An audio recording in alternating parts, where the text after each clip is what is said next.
Let me tell you a story that plays out in a lot of us. As a developer, you add AI to your app. You pick Gemini, which is a reasonable choice, has a free tier, easy to start. You wire it up. The feature works, everyone is happy.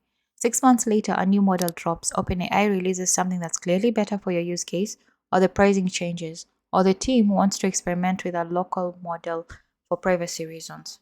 So you go back into the codebase to swap providers. And you find the Gemini API key referenced in three different files, the prompt construction scattered across two widgets and a use case, the response passing tied to Gemini's specific JSON format in the block.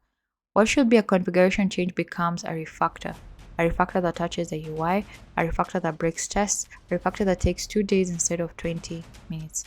This lesson is about making sure that never happens to us. So welcome back to Intelligent Flutter. If the first 5 lessons were about understanding AI and getting it working, the next 5 lessons are about getting it right. And it starts here with a repository pattern applied specifically and deliberately to AI providers. By the end of this lesson, your AI integration will be fully provider agnostic, swapping from Gemini to OpenAI or to a local model or to a mock for testing will be a single line change in a dependency injection setup. Nothing else will need to touch. Now let's build it.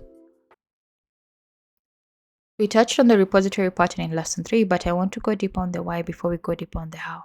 The repository pattern exists to answer one question: how do I make my business logic independent of where its data comes from? In a traditional Flutter app, that means your use case doesn't care, or your use cases don't care whether data comes from a REST API, a local database, or cache.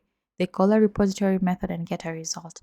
The implementation detail which data source, which library, which endpoint leaves behind the interface. For AI, the same principle applies, but the stakes are higher because AI providers are more likely to change than a typical REST API. The model landscape is evolving fast. The provider you choose today may not be the right choice in a year. Also, because AI providers are more expensive to be locked into. Switching databases is painful. Switching AI providers while your business logic is tangled with their specific API format is genuinely costly. Also, because AI providers are harder to test without abstraction. You can't write reliable unit tests against a live AI API. You need a mock, and a mock requires an interface. So, the AI repository pattern solves three problems simultaneously: changeability, cost of lock-in, and testability. That is a lot of value for one abstraction.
Notice what this interface does not contain.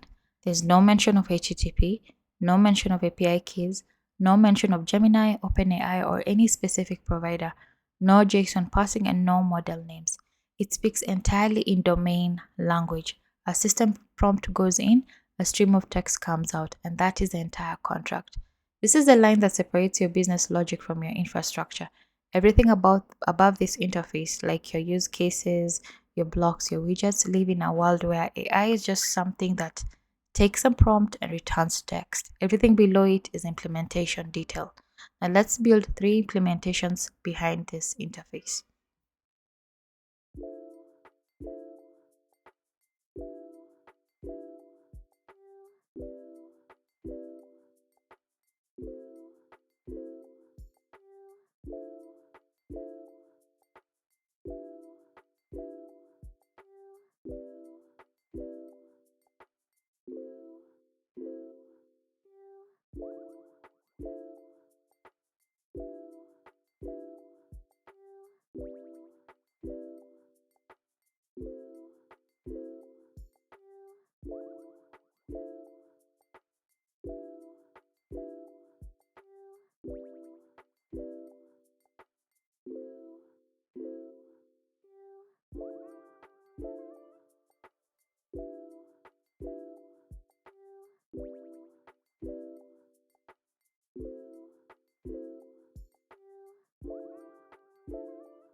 Notice that the complete method isn't a separate HTTP call, it just consumes the stream and accumulates the rest. This means we get the complete method for free without duplicating any of the HTTP or error handling logic.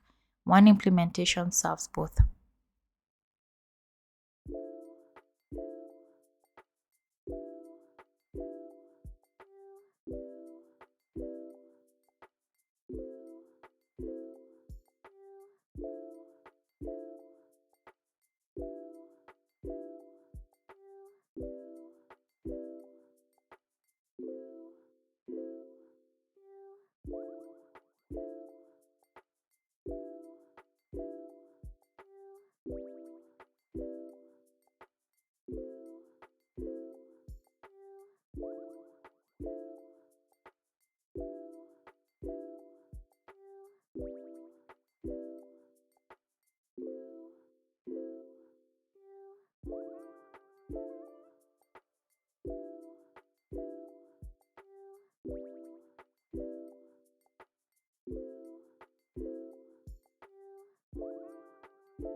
Now look at how different the two implementations are under the hood. Different request format, different authentication, different JSON structure, different field names. But from the outside, from the perspective of anything above the interface, they look identical. They both take a system prompt and a user message. They both return a stream of strings. That is the power of the abstraction, the complexity of each provider is fully contained and nothing leaks upwards.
This mock is one of the most valuable things in the entire codebase.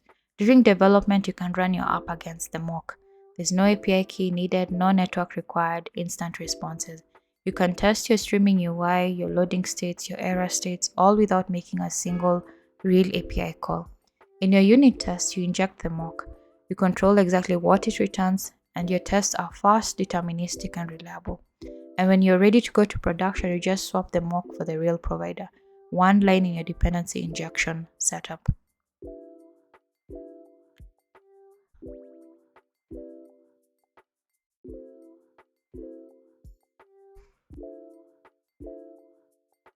Now let's look at how to wire these three implementations together so that swapping providers really is a one-line change.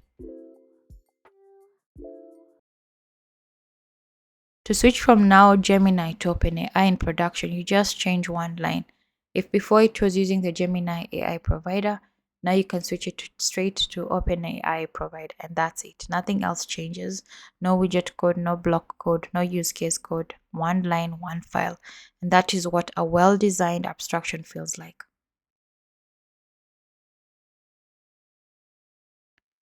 Now let's take stock of what we have now. A single AI provider interface that defines the contract for all AI in the app. Three implementations behind it: Gemini, OpenAI, and a mock, each handling their own authentication, request format, and response passing internally. Then we have a dependency injection setup where swapping providers is a one line change, and a mock provider that makes development faster and tests reliable without a single real API call. This is the foundation that everything builds on. Now, in the next lesson, we tackle the hardest state management challenge in AI apps: modeling a full conversation with streaming, interruption, history, and error recovery. And we're going to build a real chat UI to go with it. It's a good one. I'll see you.